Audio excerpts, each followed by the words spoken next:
नमस्कार मित्रों, राधे राधे। वैदिक कल्चर में आपका स्वागत है। मित्रों, आज आपको अक्षय तृतीया के विषय में बताएंगे कि अक्षय तृतीया पर आप अपने पितरों को जल देकर कैसे तृप्त कर सकते हैं। कभी कभी आपने देखा होगा, हमारे पितर हमारे स्वप्न में आते हैं और भूख प्यास लगने की कामना करते हैं। वो चाहते हैं कि हमारे बच्चे हमें जल और उनके लिए जो भोजन है उसकी व्यवस्था करें। तो अक्षय तृतीया का ऐसा मुहूर्त है जिस दिन आप अपने पितरों के लिए, चाहे उनको भोजन देना हो, चाहे उनको खाना खिलाना हो, जल देना हो, सभी प्रकार के कार्य करके आप अनंत जन्मों के पुण्य फल का। मित्रों, अक्षय तृतीया के दिन किया हुआ जलदान पितरों के लिए अनंत काल तक उनकी जल की तृप्ति करता है और भोजन की भी तृप्ति करता है। चाहे हम एक दिन उनको जल देते हैं, लेकिन वो जल उनको बहुत समय तक उनका साथ देता है। और मित्रों, इस अक्षय तृतीया के दिन परशुराम जयंती भी मनाई जाती है और भगवान लक्ष्मी नारायण का भी उस दिन पूजन किया जाता है। इस दिन अक्षय तृतीया के दिन इस बार गज केसरी योग बन रहा है। इस साल अक्षय तृतीया की तिथि शुक्रवार को सूर्य उदय से प्रारंभ हो जाएगी, क्योंकि इसी दिन रोहिणी नक्षत्र का भी योग तृतीया तिथि के ही दिन बन रहा है, जो कि काफ़ी शुभ माना जाता है। अक्षय तृतीया के दिन से ही सतयुग और त्रेता का आरंभ माना जाता है हमारे सनातन संस्कृति में। इस दिन किया गया जप तप ज्ञान स्नान दान होम इत्यादि किसी भी प्रकार का आप धार्मिक कार्य करते हैं, भगवान नर और नारायण ने भी इसी दिन अवतार लिया था। इसलिए अक्षय तृतीया का पर्व बहुत ही पुण्य फल की प्राप्ति कराने वाला होता है। इस दिन पितरों की भी तृप्ति का पर्व माना जाता है। इसी दिन भगवान बद्रीनाथ के, जो भी आपने सुना है, बद्रीनाथ के पट भी इस दिन खुलते हैं। अक्षय तृतीया पर तिल सहित कुशा के जल से पितरों को जलदान करने से उनकी अनंत काल तक की जल से तृप्ति हो जाती है। इस दिन गौरी व्रत की भी शुरुआत होती है, जिसे करने से अखंड सौभाग्य और समृद्धि की प्राप्ति होती है। मित्रों, इतना अक्षय तृतीया का महत्व माना जाता है।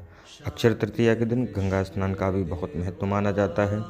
इस दिन गंगा स्नान करने से या घर में ही जो जल है उसमें गंगा जल मिलाकर नहाने से हर प्रकार के पाप नष्ट हो जाते हैं। मित्रों, आपको याद रखना है कि जब आप गंगा जल अपने नहाने के बाल्टी में मिलाएं तो हमेशा ध्यान रखें गंगा जल पहले डालना है और उसके ऊपर जल बाल्टी जो आप भरते हैं वो बाद में भरनी है। ऐसा बहुत से लोग क्या करते हैं, बाल्टी भरी हुई बाल्टी में ऊपर से गंगा जल डाल देते हैं। ये आपको बिल्कुल भी नहीं करना है, क्योंकि यदि आप बाद में गंगा जल डालते हैं भरी हुई बाल्टी में, तो वह जल जो है सुरा के समान माना जाता है। सुरा मतलब मदिरा के समान माना जाता है, उससे स्नान नहीं कर सकते हैं। इसलिए गंगा जल हमेशा बाल्टी में पहले डालना है, बाद में बाल्टी को भरना है। क्योंकि इस समय कोरोना काल चल रहा है, इस वजह से गंगा स्नान के लिए लोग नहीं जा पाएंगे। इसलिए अच्छा ही रहेगा कि आप अपने घर में ही गंगा जल से स्नान कर लें।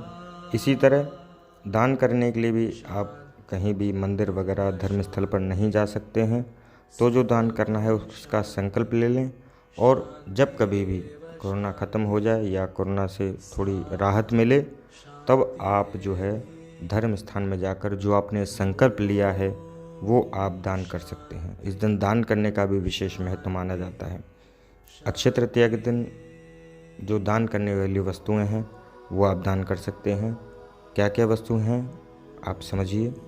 आप अक्षय तृतीया के दिन घड़ी, कलश, पंखा, छाता, चावल, दाल, घी, चीनी, फल, वस्त्र, सत्तू, ककड़ी, खरबूजा और दक्षिणा सहित कहीं धर्म स्थान में मंदिर में जाकर या ब्राह्मणों को दान करके अनंत पुण्य फल की प्राप्ति कर सकते हैं।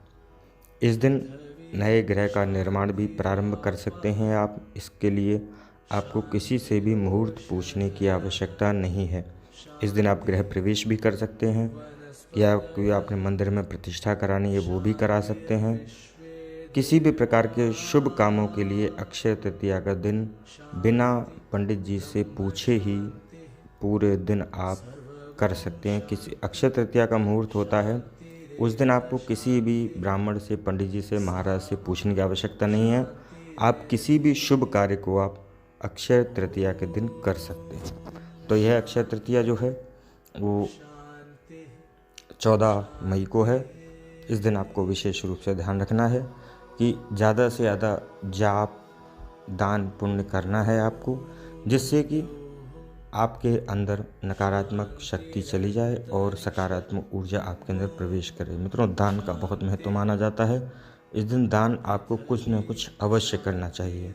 देखिए, कोरोना काल है, बैठा के आप ब्राह्मण को भोजन नहीं करा सकते हैं, लेकिन आपको भोजन का पैकेट बनाकर आप ब्राह्मणों को दान दे सकते हैं। तो इस तरीके से आप अक्षय तृतीया पर अपने पितरों के लिए भी उस दिन कुशा में जल डालकर अपने पितरों को भी जल दे सकते हैं, जिससे कि आपको बहुत अधिक आपकी समस्याओं में लाभ होता हुआ दिखाई देगा। यदि आपकी कुंडली में किसी ने बताया है कि आपके पितर रुष्ट हैं, तो अक्षय तृतीया के दिन आप अपने पितरों को जल देकर उनको प्रसन्न कर सकते हैं और पितरों के नाम से भोजन का भी ब्राह्मणों को दान कर सकते हैं। तो ये था मित्रों अक्षय तृतीया के बारे में कुछ महत्वपूर्ण विशेष जानकारी अच्छी लगी तो अपने दोस्तों, मित्रों के बीच में लाइक, शेयर, कमेंट करना बिल्कुल भी ना भूलें और हमारे चैनल वैदिक कल्चर को अभी सब्सक्राइब कर लें। राधे राधे।